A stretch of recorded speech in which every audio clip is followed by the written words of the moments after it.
Bonjour tout le monde. Alors comme promis, une petite vidéo sur une review de session. Euh, bon, c'est vrai que c'était tentant pour moi de prendre dans le tracker et de faire une review de session qui se passe mal pour qu'on voit tous les setups et tout ça et pour pouvoir wine. Mais bon, je pense que c'était pas non plus la solution et puis on va essayer de rester positif et montrer un début de session qui s'est un petit peu mieux passé, comme la plupart des débuts de session. Donc là, j'avais filmé mon écran, donc c'était vendredi 5 décembre. En tout début de session, j'ai lancé la caméra dès que j'ai eu 4 tables d'ouvertes. Donc les tables étaient pleines, je me suis enregistré sur les tables. Donc on va voir des tables popper au fur et à mesure. Je vais les déplacer, je vais enfermer, etc. jusqu'à temps d'avoir les tables qui me conviennent. Là j'ai filmé à peu près 40-45 minutes, donc je pense pas aller jusqu'au bout. Je vais essayer de faire une vidéo quand même inférieure à 1 heure. Et voilà, donc on va essayer de regarder un petit peu ce qui s'est passé, voir ce que j'ai fait, et puis analyser deux, trois petits coups. Euh, Si pour commencer, donc là en haut à gauche, une table de NL200, euh, en bas à gauche NL100, NL200 en bas à droite, et en haut à droite une NL400. Donc on voit que j'y suis allé, il y avait deux joueurs assez faibles à table, mais bon la table va casser assez rapidement. Mais j'essaye de favoriser la NL200 en priorité et compenser par la NL100. Donc allons-y, donc en bas à gauche, un As-Roi open du bouton, une main bien évidemment que je vais 3 bêtes. Valet Dame off en big blind, on va payer l'open de l'ASB. Ouais, on va déjà parler de ce Valet Dame off là-haut. Alors c'était un peu tentant pour moi de miser, mais lorsqu'il check ici, kicker as, je pense qu'il a souvent de la showdown value. Donc de la showdown value, ça peut être une paire comprise entre le 5 et l'As, ça peut être un petit As, ça peut être une hauteur roi à la rigueur, pourquoi pas. Mais je pense qu'il a souvent un petit quelque chose. De temps en temps, il aura décidé de give up. Mais de toute façon, s'il a décidé de give up et qu'il a vraiment une merguez, par exemple, je sais pas, 8 et 9 off ou quelque chose comme ça, qu'il a décidé d'abandonner tout de suite le coup, déjà mon hauteur dame est devant. Donc là, vraiment aucun intérêt de miser, je serai devant toutes ces merguez et j'ai pas envie de faire gonfler le pot et de me faire check call par un as pourri ou quelque chose comme ça. Donc là, le 10 change pas grand chose à la rigueur. Et là, river roi, voilà, c'est intéressant. Donc je me plains de bad run, mais de temps en temps, on chatte un petit peu. Donc là, il décide de bet. Quand il bet, il y a toujours quelque chose ici. Je pense pas qu'il s'amuse à bluffer. J'ai check deux fois, donc moi aussi, j'ai très souvent de la showdown value ici. Euh, donc là, je pense qu'il a très souvent un as moisi. Pourquoi pas, il a hit un roi. Il pouvait avoir par exemple une main comme roi-dame et décider de check deux fois avec son auteur roi, ce qui aurait été cohérent. Euh, mais là, évidemment, il y a des rois, il y a des as. Moi, par contre, je représente pas grand-chose. Évidemment, je peux avoir valet dame ici, mais il peut penser que j'aurais pu essayer d'arracher le coup avec valet dame. Donc, je vais raise. Et je pense que dans ce genre de cas de figure, je vais très très souvent être call.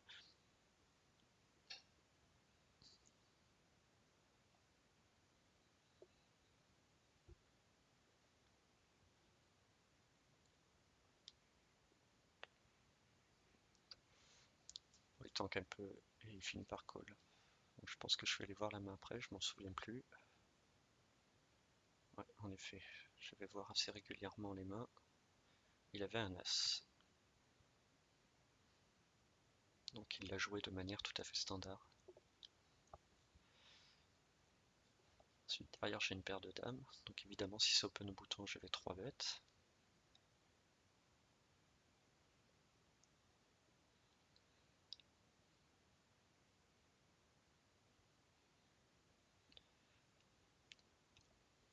Alors on va me voir de temps en temps cliquer sur le bouton passer assez rapidement.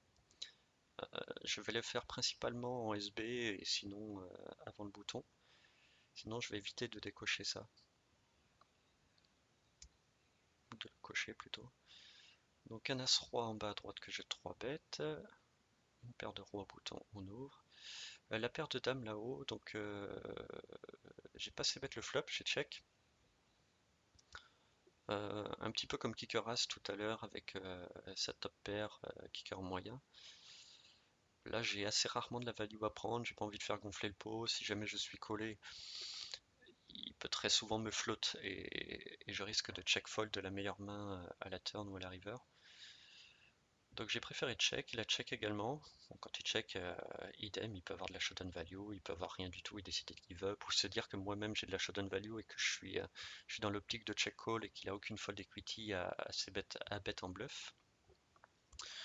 Turn par contre, derrière son check, je pense que j'ai souvent la meilleure main, donc c'est intéressant de value. S'il a une pocket, il va toujours me payer au moins une mise. Donc c'est dommage d'attendre la river pour miser. Il peut avoir des petits draws, des choses comme ça. Il peut avoir, je sais pas, une main comme 4 et 5, 5 et 6, des mains contre lesquelles je vais value à la turn, donc j'ai bet. Par contre, river, là sort. Euh, Évidemment, si je me mettais à bet, là je peux plus value quasiment contre un 6 ou une pocket. Enfin, j'ai plus aucune value à prendre. Donc là, c'est un check. Euh, Lui, par contre, vu qu'il a check back le flop, qu'il a payé ma mise à la turn, il y a quand même pas mal d'ace high dans sa range. Donc peut-être que la river l'a bien arrangé. C'est une très mauvaise carte pour lui à bluffer, parce que moi-même, je peux très bien bet un essai à la turn après avoir check le flop, et là décider de check dans le but de check call. Donc je pense qu'il va jamais me bluffer ici. S'il a un 6, s'il a une pocket, il va check back, et s'il bet, je serai derrière, je pourrais folder sagement. Donc là, aucun intérêt pour moi à miser, et je suis vraiment check fold. Donc là, on va voir des tables arriver petit à petit.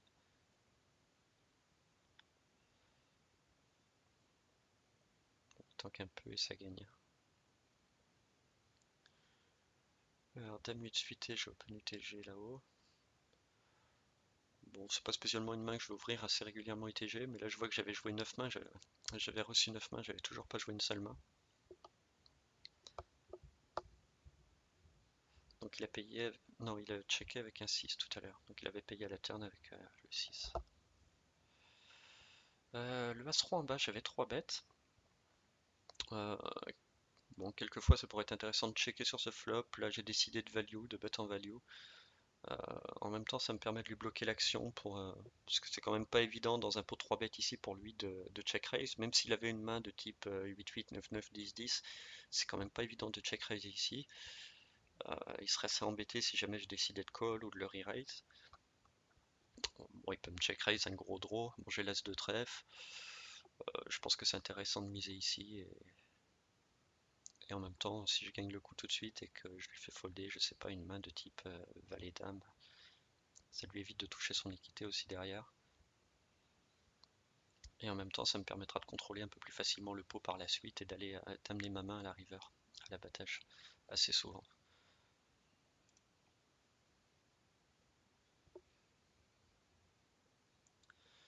Donc on voit que le dame 8 suité, je me suis fait 3 bêtes, je ne vais pas m'embarquer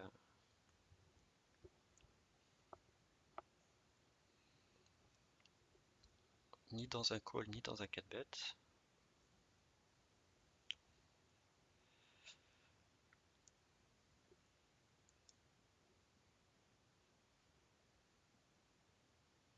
Un As-Roi derrière, de SB, le 4-5 off, je vais le folder.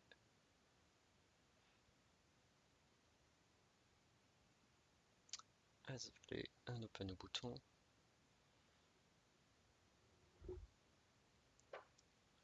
Bon là évidemment je vais 3 bêtes.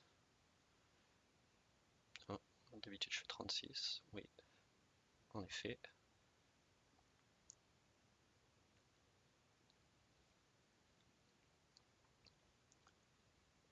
Bon là hors position j'ai fait 36, si j'avais été en position j'aurais fait 32 sur un open à 10 euros. Toujours un peu plus cher hors position. Tout comme mes open, je les fais à 2,5x, mais je vais les faire à 3x en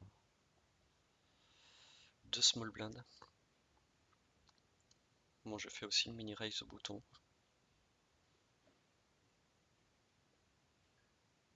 Je pense que c'est assez intéressant cash game. Beaucoup de règles s'y sont mis et de mini-raise au bouton.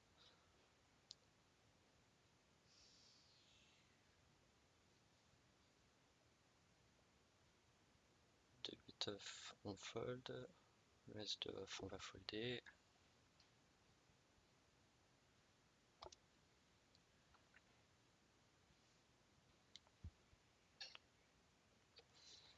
Une nouvelle table.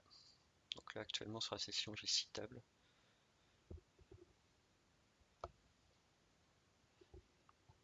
Alors j'ai augmenté en volume. C'est vrai qu'en cash game, j'avais l'habitude de jouer à 6 tables. J'étais très confortable à 6 tables, ça m'allait parfaitement.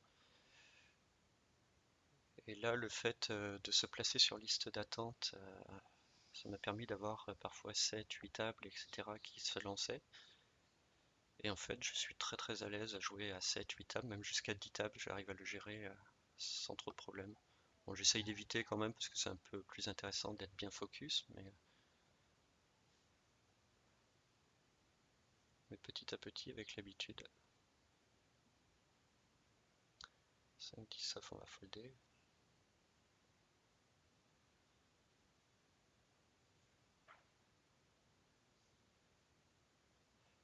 Dame 7 off, fold. 9, 10 off, donc une nouvelle table. Ça nous en fait 7. Bon, évidemment, j'en laisse que 4 à l'écran.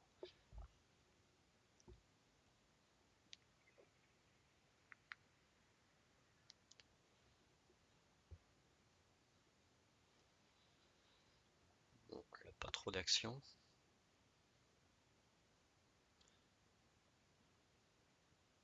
Bon, évidemment, dans cette vidéo, je vais essayer de pas trop en dire non plus. Mais en même temps, j'ai pas trop peur des règles qui vont regarder cette vidéo. Ça ne m'inquiète pas du tout. Les stats qu'on voit sur mon tracker, ils ont exactement les mêmes sur le leur. Ils savent très bien quand j'open 40% de mes boutons à quoi correspond mon range. Ils savent très bien quand j'ai 3 bêtes 10% de SB à quoi ça correspond. Donc ça ne m'inquiète pas du tout. J'essaye vraiment d'être très très équilibré dans mon jeu, que ce soit sur les 3 bêtes, sur les 4 bêtes, sur les opens, sur les c-bets, etc. Je le dis souvent, le c-bet c'est pas automatique.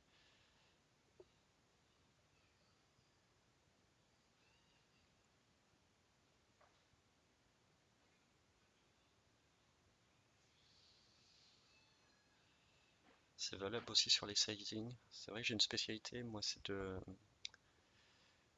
sizer assez petit, ce qui n'est pas spécialement très courant en cash game.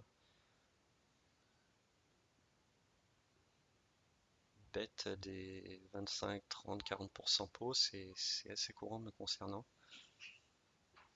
Et ça n'a aucun rapport avec la force de ma main. Enfin, j'espère que les gens en ont conscience. Ou en tout cas, les joueurs ne font pas cette bêtise, même si je vois quand même quelques règles faire ce genre de bêtises.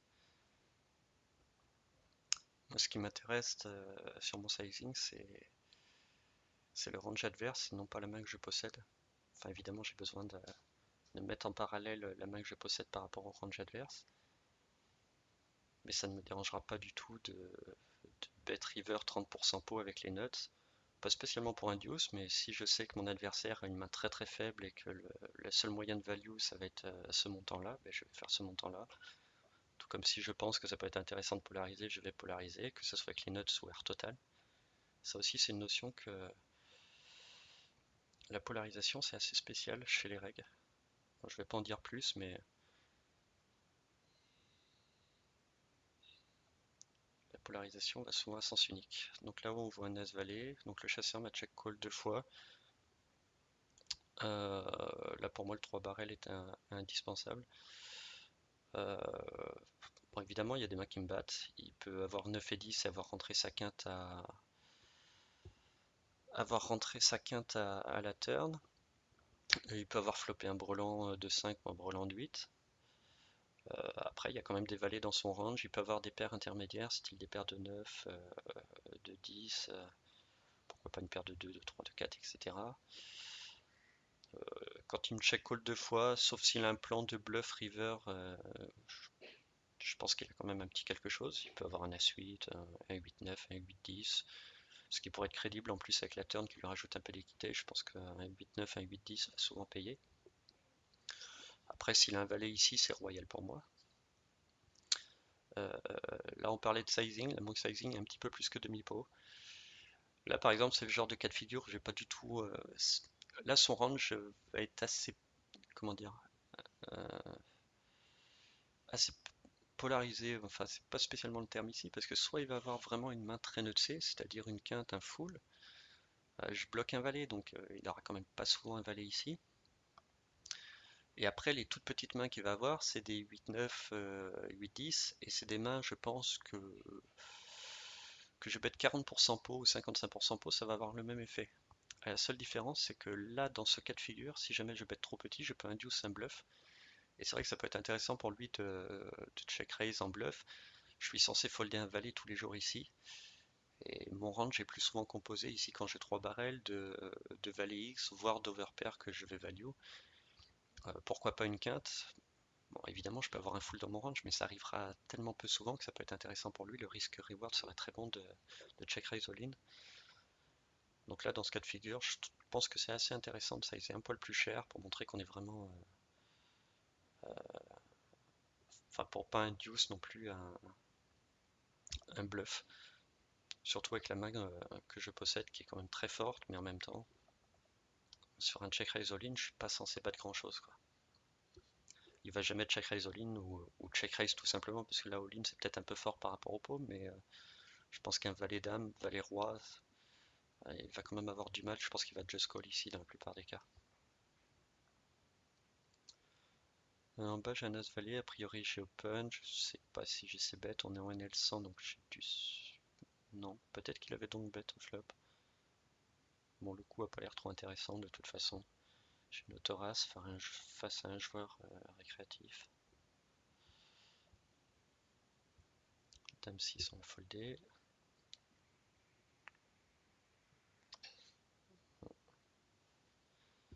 On voit que cette table m'intéressait pas trop et que je la remplace par une autre.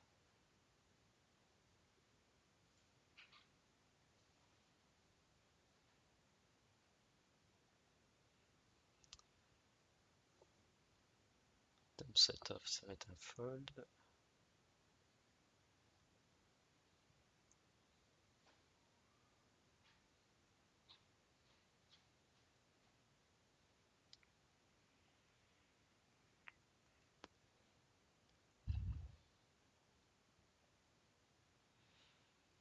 As-2 off, on va open au bouton. Bon, c'est pas spécialement une main que j'ouvre toujours au bouton. On joue le bloqueur. Ah oui, là-haut, j'ai fait quelque chose que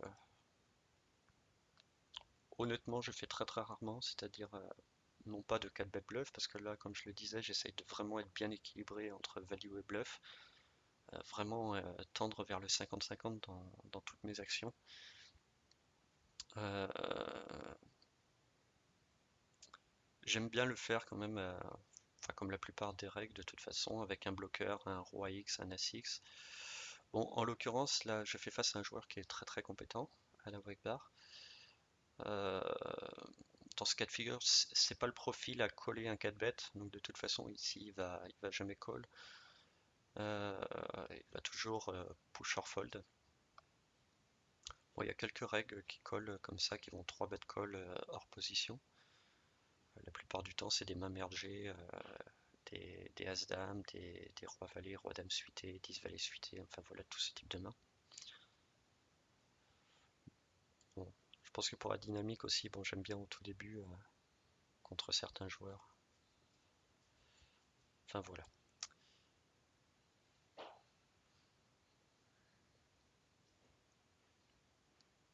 Sur une ligne pour la folie, le valet 7.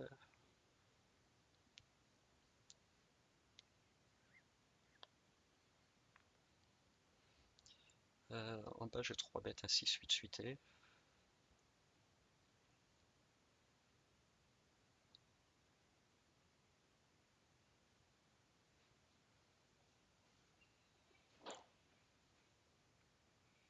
Idem, quand j'ai 3 bêtes VSB, je le fais jamais totalement à poil. Enfin, évidemment, 6-8, c'est pas une main très forte, mais je le fais toujours avec une main qui a un minimum d'équité. Parce qu'évidemment, quand on 3 bet, le bouton va souvent trouver le bouton call.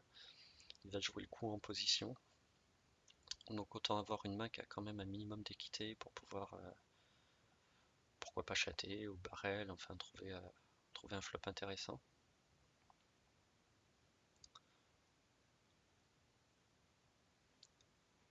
Mais idem dans mes 3 bêtes, toujours être au maximum équilibré pour avoir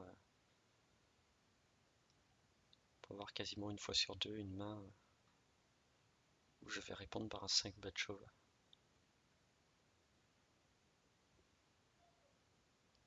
Donc là on a vu 2 fois 3 bêtes et 4 bêtes assez light. Non, je l'avais fait avec As-Roi avant. Bon, je sais pas, la vidéo va être assez courte, donc on n'aura pas trop le temps de s'équilibrer, de voir un petit peu si je suis bien équilibré.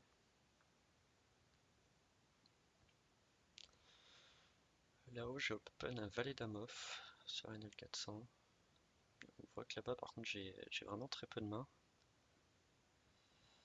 Je suis payé 2 fois à la wake bar qui me flatte UTG1. Il y a le matador au bouton. J'hésite à c-bet.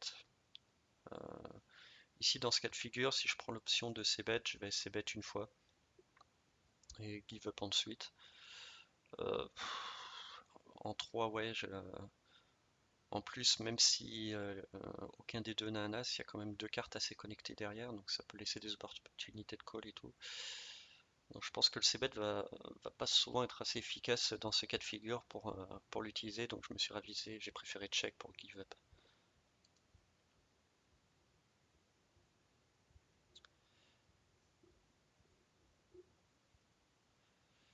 Ouais, 6-8 suité, j'ai fait quoi? J'ai collé l'open au bouton sûrement. J'ai un petit peu d'équité avec une gutshot et une flush backdoor. Ce qui est intéressant, c'est qu'il y a pas mal de turns qui peuvent me donner de l'équité pour 2 barrels si jamais il décide de check call. Donc même s'il a de la showdown value, une hauteur as, un as roi, un as dame, quelque chose comme ça qui décide de check call une fois, il aura du mal à check call une deuxième fois avec son hauteur as. Après, s'il a touché une petite paire, il va souvent check call 2 fois et puis je pourrais réévaluer river, savoir si soit si j'ai chaté, soit si j'ai attrapé une petite paire qui me donne de la showdown value, soit je pense que j'ai de la fold equity pour lui faire jeter énormément de mains.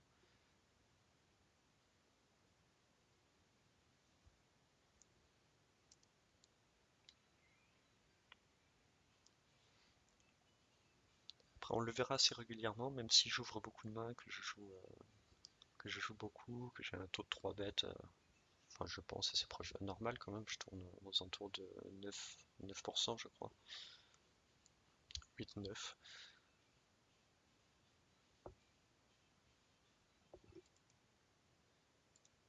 J'ai pas du tout tendance à faire trop gonfler les pots, partir dans des gros 3 barrels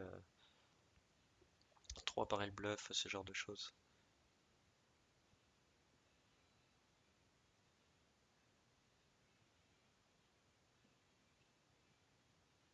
Bon, de toute façon, c'est totalement cohérent avec mon jeu.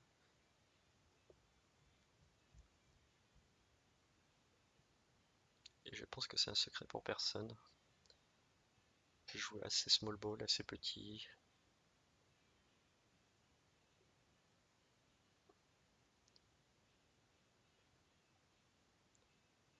J'ai tendance à plus pousser mes adversaires à la faute en jouant beaucoup plus passivement sur certaines post-flop. J'ai une paire de 6 que j'avais flat, on me foldé sur le squeeze.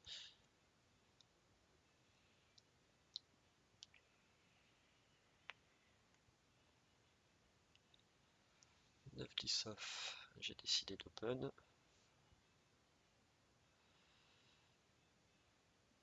Je suis 3 bet UTG1 par le chasseur.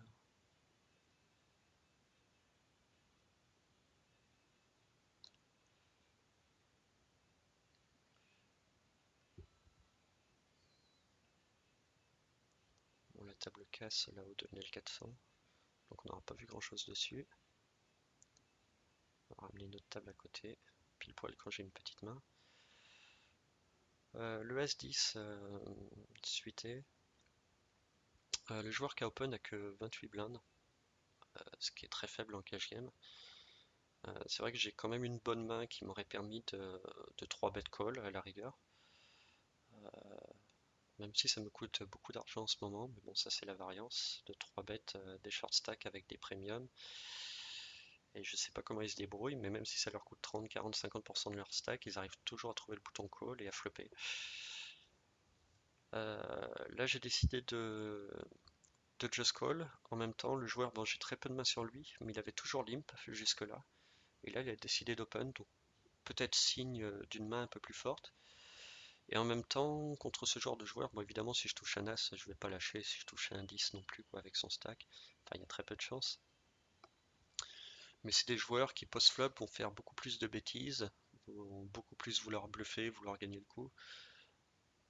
Donc je préfère les jouer assez low variance quand même dans l'ensemble et jouer assez passivement quoi. Essayer de voir un maximum de flop, de just call et de... En fait c'est pas un secret par rapport aux règles, mais c'est vrai que c'est des... Bon, sauf des limpers que je vais isoler un petit peu plus mergés. Mais sinon, sur un open d'un short, lorsque je le 3-bet ou autre chose, je suis toujours avec une main forte. C'est toujours en value. Et ça me dérange pas du tout d'être face-up vis-à-vis des règles, tout comme je peux c-bet plus cher contre un fiche ou quelque chose comme ça. Ça ne me dérange pas du tout. L'important, c'est que le joueur contre lequel je joue ne comprenne pas ce qui se passe. Et à partir du moment où je sais que je lui mette 10 ou 15 euros et il va payer, autant lui mettre 15 euros.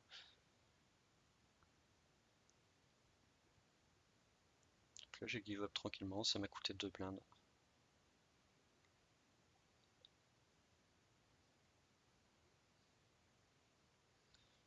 Roi de off, c'est un fold.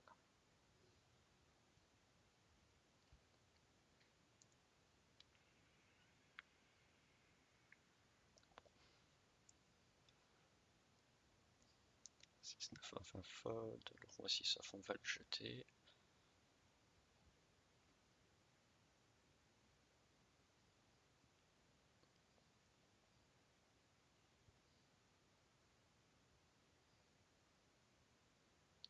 C'est vrai que c'est lent à 4 tables. Comment je faisais pour jouer 4 tables avant?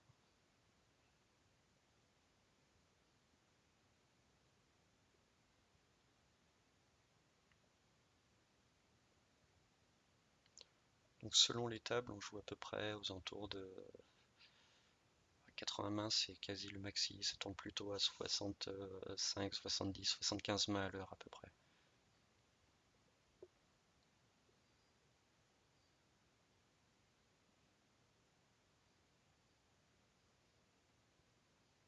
Donc en jouant entre 6 et 8 tables en même temps, ça permet de faire 500 mains à l'heure à peu près. Ah, je suis dans un coup, un as valet off, donc Monsieur Wattels qui open, j'ai just call.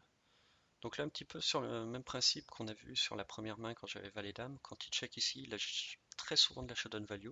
Évidemment de temps en temps il a décidé de give up. Euh, A priori, j'ai la meilleure main. Je pense pas qu'il s'amuse à check un As-Roi, As-Dame. Par contre, un petit As ou un 10 assez souvent. Donc je pense que j'ai très souvent la meilleure main. Donc on pourrait se dire, bah ouais, bah c'est bien, vas-y, value. Mais je pense qu'en l'occurrence, je vais très rarement réussir à prendre 3 streets de value ici. Je vais souvent prendre une au flop et très très souvent la turn, ça va être fini. Alors que là, en checkant, bah, d'une part, ça peut me permettre de gagner encore plus si je touche comme là un valet. Mais je sais que je vais m'assurer un peu plus régulièrement de prendre 2 streets de value. Tout en même temps, si jamais j'ai des scary cards turn, river, me permettre de contrôler le pot sans faire trop gonfler le pot. Et puis si au contraire j'améliore ma main, ça peut me permettre de prendre un pot peut-être un peu plus gros, en masquant la force de ma main. Bon là comme convenu, j'ai check le flop, par contre à la turn on va décider de miser. En plus le valet est une assez bonne carte je pense pour lui parce qu'il peut avoir des mains. S'il a un 10 ici, il a très souvent un roi 10, dame 10, alors ça peut être valet 10, 9 et 10. Donc des mains qui vont toujours check call une fois. Après, il a plus de check une pocket. Là, je pense qu'en l'occurrence, quand il fold, il a très très souvent check une pocket. Et évidemment, le valet est encore une carte, du coup, une carte encore plus mauvaise pour sa pocket pair. Donc là où j'open As-Roi off, le roi va les suiter, As-Roi off. Je pourrais décider de ces bêtes, le joueur récréatif qui a call est quand même assez short, ça tape quand même très souvent dans son range. Donc le problème c'est que si je sais bet ce flop, euh, je vais être un petit peu en bluff, parce que je vais rarement être en... Enfin, ça tape tellement dans son range, des valets et des dames, il a souvent des dames rois, des dames 10, des valets 10. Bon, après il peut avoir des suites de connecteurs, des pocket pairs, on voit qu'il a joué 37% des mains, je sais plus, j'ai 400 quelques mains sur lui. Donc il aime bien les voir des flops. En l'occurrence, je préfère check. Évidemment, quelle que soit la turn, je pense que si jamais il prend le lead, je vais toujours coller. Je suis pas sûr d'être devant, mais j'ai pas envie de faire gonfler le pot. Si je hit un 10, tant mieux derrière. Si je hit un as ou un roi, tant mieux. Peut-être que ça me permettra de prendre une petite mise en plus. Mais j'ai pas non plus envie de me faire check raise. Surtout là, si je sais bet admettons, même à demi-pot à 6 euros, si me check raise à 20 euros, je vais être vraiment embêté avec son stack. Donc autant garder les kits de ma main et d'aller voir la turn gratuitement, je pense, dans ce genre de cas de figure. Là, je décide de recheck. Je pense que j'ai aucune fold equity à bet et j'ai souvent la meilleure main. Donc si je peux amener ma main en showdown, c'est le cas. On se split. Je pense que de toute façon, si je bet, que je bet au flop, à la turn ou même à la river, dans les 3 cas de figure, il m'aurait payé avec son auto-as, avec son as-10. Alors là où j'open à 8-10 suité, ici un valet dame suité, le 5 set off, on va le folder. Comme je disais tout à l'heure, je clique sur passer de SB pour mes merguez. Ce qui signifie que quand je 3 bet de SB, j'ai toujours une main. Bon, le 8-18 on fold sur un 3 bet d'un joueur qui n'est pas du tout KV max.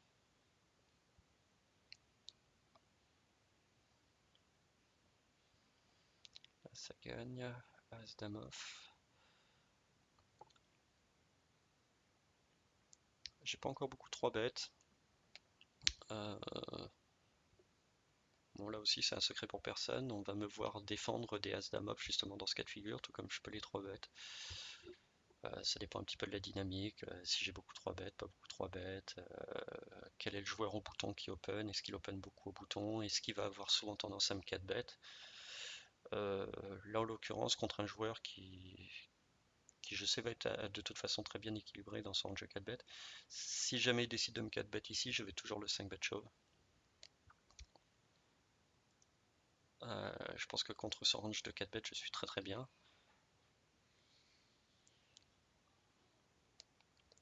Et entre le nombre de fois où il va folder et que je vais prendre les 53 euros au milieu, le nombre de fois où il va payer, certes, je vais jouer, on va dire 40% contre son range, mais ça reste intéressant et même vis-à-vis de la dynamique.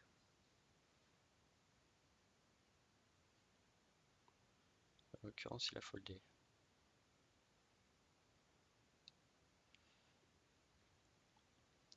Valet 9 off, donc j'ai complété le big blind.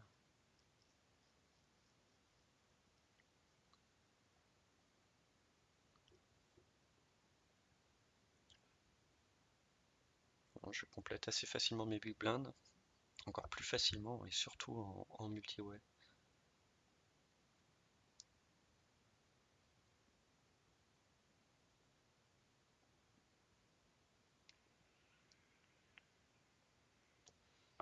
Neuf 4 off, on va jeter. Voilà le valet 9, on a été voir un flop pour pas cher.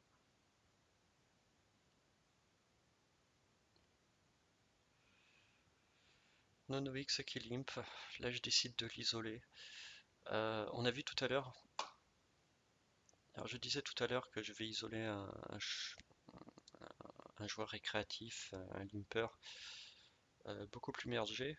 Évidemment, je vais toujours le faire avec une main qui a au moins un petit peu d'équité, quoi. Mais là, en l'occurrence, je fais face à un joueur qui est très très passif. On l'a vu tout à l'heure avec son As-10, il n'a pas essayé de bluffer. Donc du coup, ça devient assez intéressant d'isoler ce type de profil parce que je sais il va fold sur les c-bets très très souvent. Donc ça va me permettre de faire gonfler le pot comme ça tout de suite un petit peu, de prendre l'initiative et de c-bet et de prendre l'argent au milieu très très régulièrement. De temps en temps, il va payer, je vais passer facilement, je vais pas rentrer dans un coup tordu. De temps en temps, évidemment, je vais chatter, je vais percuter.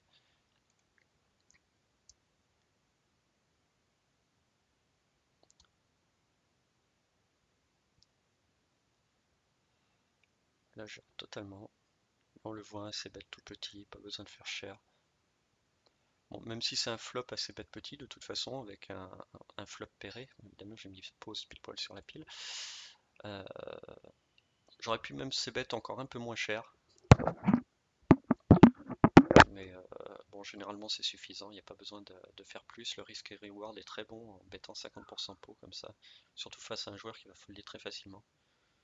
Donc il y en a 3-4 qui se baladent sur Hypoker, c'est assez intéressant.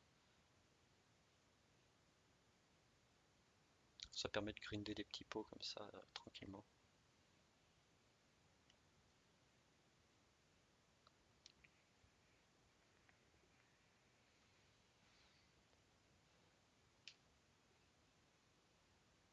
Bon, pas d'action. Je sais pas si on va avoir une dernière main ou pas. Là, on est à 36 minutes de vidéo.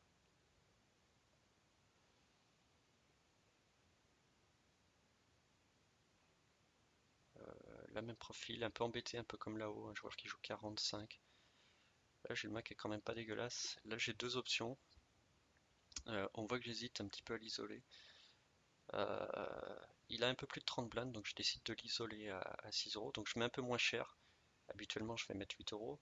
Ce joueur-là, j'ai que 21 mains sur lui, donc je me dis que c'est le profil peut-être à l'imp raise ou des choses comme ça. Donc pareil, pour améliorer mon risk reward, je sais que de toute façon, je vais très très rarement le faire folder sur mon ISO. Donc je lui mets 6 ou 8 euros, à la rigueur j'économise une blinde s'il décide de l'imp raise et ça va pas changer grand chose après pour la suite du coup. Et vu que j'ai pas trop d'infos sur le joueur, s'il va s'accrocher à un flop ou pas, s'il va folder sur le c-bet très, très facilement, voilà, j'ai décidé de diminuer un petit peu. S'il avait été un peu plus short encore, j'aurais souvent overlimp avec ce genre de main.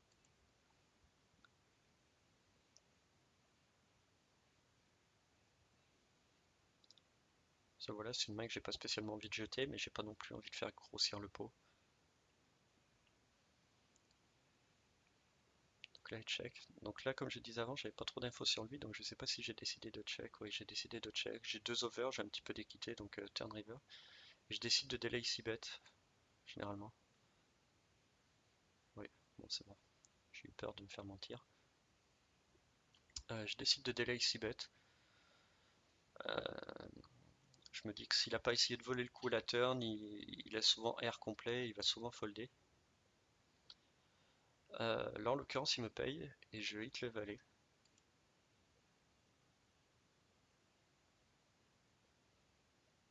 Ouais, je me souviens de ce coup. Et là, il décide de prendre le lead en bettant donc demi-pot quoi.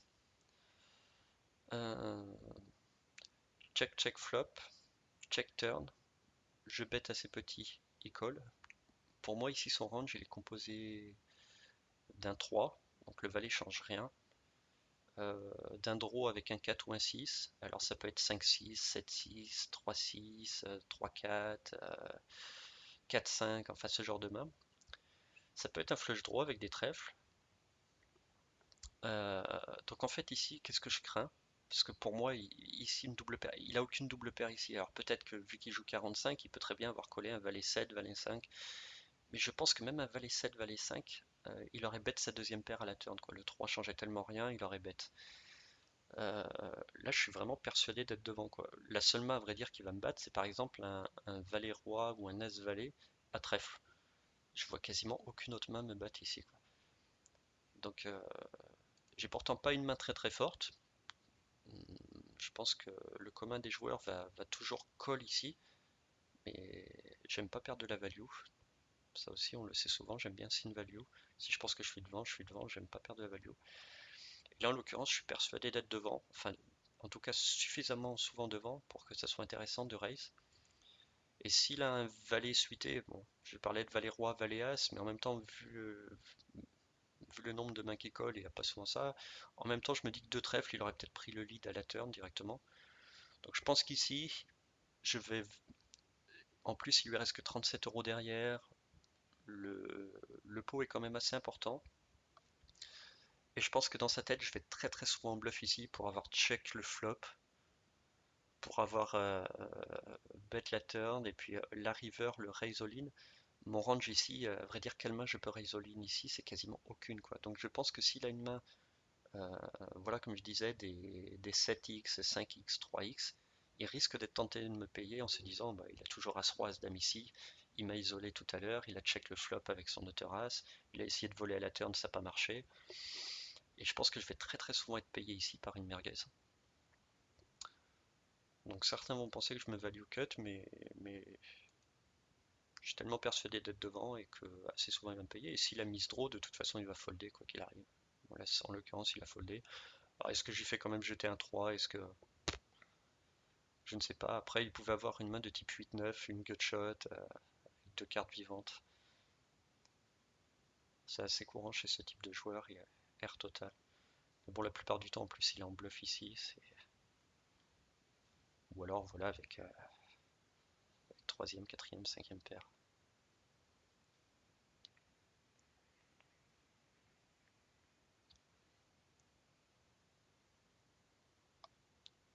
Bon, pour cette session, on va mettre stop ici, je pense. Là, on est à plus de 40 minutes. Parce que je parlais de perte de la value ou des choses comme ça. J'ai mis une main de côté mais vraiment qui me turlupine depuis deux jours. Enfin, ça s'est produit il y a 2 jours, cette main. Et en fait, j'aimerais la partager. Donc peut-être que certains auront des avis. Là, je m'adresse en même temps aux règles qui vont regarder la main. C'est pas cette main, donc c'est la main suivante. On peut regarder celle-là. J'avais complété de big blind avec 10 dames, touche bottom pair, double bottom pair, jack jack et river. Il me met un petit 4 euros. Bon, je pense que je suis suffisamment souvent devant pour payer les 4 euros pour en gagner une quinzaine. Le paye, ça gagne. Voilà, c'est cette main-là. Euh, donc c'est une main jouée contre un règle. Donc de slant faire quelque chose. Donc il open bouton, j'ai as valet suité, je décide de just call. On est très profond, la vallée pareil est assez deep. J'aurais pu décider de 3 bêtes pour value ici contre le bouton, il open quand même énormément de boutons. Là j'ai décidé de just call. Bon pareil, peut-être que j'avais beaucoup 3 bêtes auparavant et que j'ai décidé de just call pour éviter de me prendre un 4 bêtes dans les dents parce que suivant la dynamique de la table ça aurait été possible.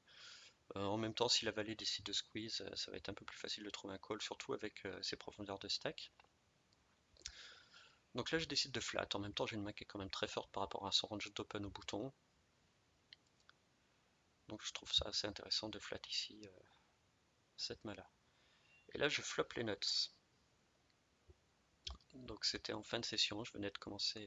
Donc on voit 180 mains sur 184. Il était 2h15 du matin. Donc je flop les nuts. Je check. Évidemment, en plus, on est très profond. Le plan, c'est de check raise ici. Le check raise assez cher. Donc là, ici, je me mets à sa place. Quel est mon range de check raise ici? Je pense qu'ici, ce que je peux check raise, c'est des mains de type roi-dame, roi-10, dame-10, roi-valet, dame-valet, 10-valet. Évidemment, des nuts et second nuts avec valet 9 et as-valet. Donc ici, voilà, j'ai beaucoup de double paires et de paires plus open-ended. De toute façon, si je vais pas me contenter, surtout qu'on est assez deep, je vais pas me contenter de just call. Je préfère faire gonfler le pot tout de suite. De toute façon, s'il a pas, enfin voilà, s'il a rien du tout, je vais rien lui prendre de plus par la suite. Donc le raise est quand même assez obligatoire ici. Donc je raise assez cher. En même temps, je me dis que de toute façon, s'il a percuté ce flop, il est obligé de me payer au moins une fois.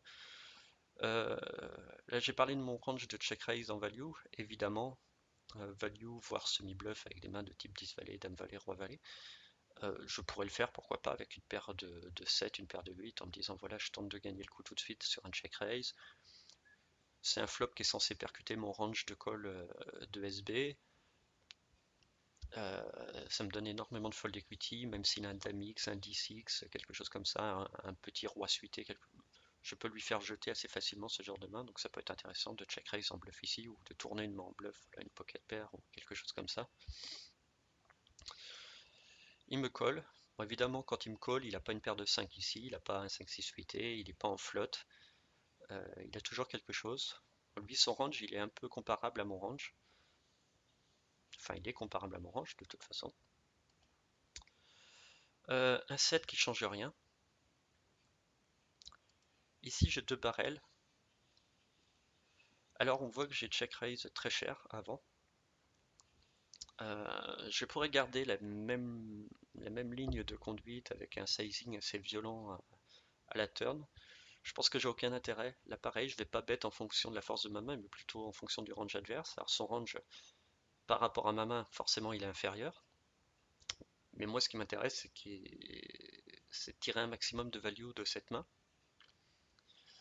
Je pourrais le faire aussi en quelque sorte. L'avantage aussi dans certains cas de figure de bet pas très cher, c'est de garder en même temps, de se dire que l'adversaire ne peut quasiment pas raise sa mise. Et ça permet de garder un petit peu, d'une part, de la fold equity. Si jamais par exemple il m'accole avec admettons qu'il est roi 5, roi 4 suité, quelque chose comme ça, qui décide de me call mon check raise au flop, ce qui serait assez légitime de me call mon check raise avec voilà une main certes assez faible, mais sachant qu'il y a quand même pas mal de semi-bluff avec des 10 valets, dame valet, et pourquoi pas un bluff complet. Donc là j'ai envie de garder un maximum de mains. Euh, bon, peut-être plus cher pourrait être intéressant, mais voilà, je veux être sûr de lui prendre au moins une mise supplémentaire. Et en même temps, si je peux lui envoyer un signal que je suis faible, et à vrai dire, voilà, c'est la même chose que je ferais justement avec une main assez forte, et c'est ma particularité aussi, c'est de pouvoir le faire avec des mains soit neutrées, soit moyennes, de manière à contrôler le pot et éviter d'avoir à check call une grosse mise ou quelque chose comme ça. Donc je mets 36 et call. River un 9 qui fait rentrer la quinte si jamais j'ai 10 valets, dame valet, roi valet, etc. Ici, dans ce cas de figure, je vais jamais check, je vais toujours miser. Parce qu'ici, quand je les check raise au flop, voilà, j'ai des rois dames, j'ai des rois 10, j'ai des dames 10, j'ai aussi quelques brelans, en particulier un brelan de 10. Comme je disais au départ, pourquoi pas check raise en bluff, enfin tourner en bluff une pocket pair, donc en l'occurrence en défense en complétant de SB. Bon, même si on est assez deep que je peux payer avec n'importe quelle pocket pair dans ce cas de figure, je pourrais avoir une paire de 7, une paire de 9, quelque chose comme ça. Euh, je vais toujours miser, mais que je sois nœud de C, ou que j'ai brelan, ou que j'ai double paire, je vais généralement miser assez faible. D'une part, je sais que mon adversaire ne va pas pouvoir me raise en bluff sur ce genre de cas de figure. Donc du coup, ça va me permettre de bet fold certaines mains, en sachant qu'il y a une autre sans face et puis que je peux me coucher tranquillou. Ça m'évite de check call ou de check fuck call avec une main moyenne. Euh, et en même temps, ça m'évite surtout de perdre de la value parce que son range ici, bon, moi je bloque un valet, mais en même temps, enfin, il y a autant de probabilité d'avoir un valet que d'avoir un roi, une dame ou un 10. Euh, donc normalement, je vais quasiment toujours bet ici. J'ai pas envie de perdre de la value et voilà. Et si jamais il a un valet, il pourrait être en plus. Voilà, je vais toujours bet. Je parlais de petite mise, c'est le cas de figure où je vais toujours bet ici aux alentours de tiers pot, quoi. On va dire 40-45 euros. Alors ici, si je bet 40-45 euros, je sais que je vais prendre 100% du temps, c'est 40-45 euros. Mais vraiment 100% du temps parce que je pense qu'il a aucune main ici qui va folder sur une mise tiers pot. Je peux être en blocking bet avec une double paire ou euh, avec une main assez moyenne. Ici, je pense que son range est composé uniquement de quintes, de double paire et de brelan. C'est tout. Il a pas de paire toute seule. Je pense qu'à la turn, un petit roi X, il l'aurait jeté. Enfin voilà, c'est quasiment les seules mains qui, à la rigueur, pourraient ne pas payer 40-45 € à la river. Je pense qu'il va toujours me payer 100% du temps. Alors maintenant, check ici. Si je check ici, le problème, c'est que toutes ces doubles paires, tous ces brelans, il va toutes les check back. Toute sa showdown value, il va la check back. Et du coup, je vais perdre 40-45 € à chaque fois. Mais là, j'estime qu'à peu près aux alentours de près de 30% du temps, bon, j'ai pas fait le calcul des combos possibles et tout, entre les doubles paires et puis les valets X, donc les rois valets, les 9 valets, les as valets aussi de son côté, à peu près 30% du temps, il va avoir un valet. Et quand il va avoir un valet, il va toujours être obligé de value ici. Parce que moi ici, voilà, normalement, j'ai tant qu'en plus avant de check, j'ai vraiment tout le temps, ben voilà, un roi dame, un brelan de 10, un dame 10. Là, je sais plus trop quoi faire et je décide de check en espérant amener ma main en showdown comme ça, à pas cher. Et comme j'ai jamais l'habitude de check ici les nuts, je me dis qu'un valet, il est obligé, et de toute façon, il est obligé de value un valet, qu'il est dame valet, qu'il est une quinte au roi ou une quinte à l'as, euh, il va toujours value quoi. Et là, ça va me permettre de check raise. Donc je me suis dit, si voilà, admettons 3 fois sur 10, je le laisse bet son valet. Et lui, je sais qu'il va pas bet, il va pas bet 45 € comme moi je l'aurais fait. Lui, il va plutôt bet quelque chose comme 70-80 € quoi. Peut-être même plus. Quand il va mettre 80 €, si je lui mets 180 €, c'est quand même très très compliqué pour lui de folder quoi. Il va avoir 100 € à mettre pour en gagner 300 et quelques, enfin, ou du moins pour en partager 300 et quelques, parce que mes bluffs sont quand même assez rares quand je vais check raise ici. Mais il va généralement partager, et même si, voilà, peut-être une fois sur 10, j'ai As-Valet, j'ai As-Valet dans ce spot, voilà, ça lui aura coûté 100 €, mais comparé au nombre de fois où il va partager, voire gagner, les fois où je vais être en bluff, ça va être compliqué pour lui de folder sur un check raise. Et du coup, si j'estime qu'à peu près 3 fois sur 10, je vais pouvoir lui prendre aux alentours de 170-180 €, ça devient aussi rentable dans ce cas de figure que de bet une somme aux alentours de 45 € que je vais prendre 100% du temps. Donc entre prendre 45 € 10 fois sur 10, ou 9 fois sur 10 on va dire, et en prendre 170 3 fois sur 10, voilà, ça reste intéressant. Et en même temps, ça me permet de changer un petit peu de line, vu que je pense que enfin, dans ce cas de figure, il n'y a aucun cas de figure où j'ai déjà check lorsque j'ai l'initiative dans le coup et qu'il y a ce type de carte à la river. Donc là, j'ai décidé de check, chose que je fais jamais, mais voilà, j'ai décidé de le faire en me disant tant pis, j'accepte de perdre 45 € de value contre toutes ces doubles paires et tous ces brelans. Mais tant pis. Et là, ce qui me turlupine, c'est qu'il me check back la seconde nuts. Alors là, je sais pas si quelqu'un a une explication, comment on peut check back seconde nuts alors qu'ici, 9, ouais, au moins 9 fois sur 10, j'ai une double paire, un brelan, ou alors une quinte comme lui, quoi, mais voilà, si on prend tous les combos possibles, en plus j'ai Just Call de SB, j'ai le 3 bet quand même assez facile de SB, on est quand même assez deep. As Valet, c'est une main que je fais quand même assez souvent 3 bet ici de SB dans ce cas de figure. Je comprends pas. Je comprends pas comment on peut perdre de la value à ne pas bet seconde note. C'est un petit peu comme si on se retrouvait dans un cas de figure où il y a une flush sur la table, que je check et qui check back sa flush au roi, quoi, en se disant tiens, il a peut-être flush à l'as en face, quoi. Second nuts, c'est quand même. Enfin, je sais pas si on value pas second nuts. Quand est-ce qu'on value quoi? Alors je sais pas. Est-ce qu'il a eu le nez vraiment fin et qu'il s'est dit à chaque coup il a As-Valet en face ou je vais jamais prendre de la value s'il a un brelan une double paire. Je sais pas. Mais voilà, cette même turlupine un petit peu. J'ai pas envie de juger le joueur non plus, hein. C'est un règle qui multitape beaucoup, donc je suppose qu'il gagne de l'argent et qu'il est compétent. Peut-être qu'il a eu le nez fin, peut-être qu'il était fatigué, peut-être que c'est moi qui ai pas compris le jeu, je sais pas. Donc voilà, donc je vais conclure là-dessus. Si Derek veut me donner leur avis, si c'est standard ou pas standard, si c'est moi qui disjoncte. Voilà, donc du coup j'ai perdu mes 45 € de value, bêtement. Donc on va s'arrêter là. J'en referai une autre un peu plus tard. Donc Je ne sais pas quand l'idée me prendra de lancer la caméra. Donc la caméra me ralentit quand même beaucoup l'écran, donc je peux pas m'amuser non plus à la lancer en permanence. Donc peut-être que je ferai une review de session tout simplement avec le replayer. On verra ça. En attendant, on va se préparer pour Rungood parce que ça devrait pas tarder à tourner normalement. Et je vous dis à bientôt. Allez, ciao.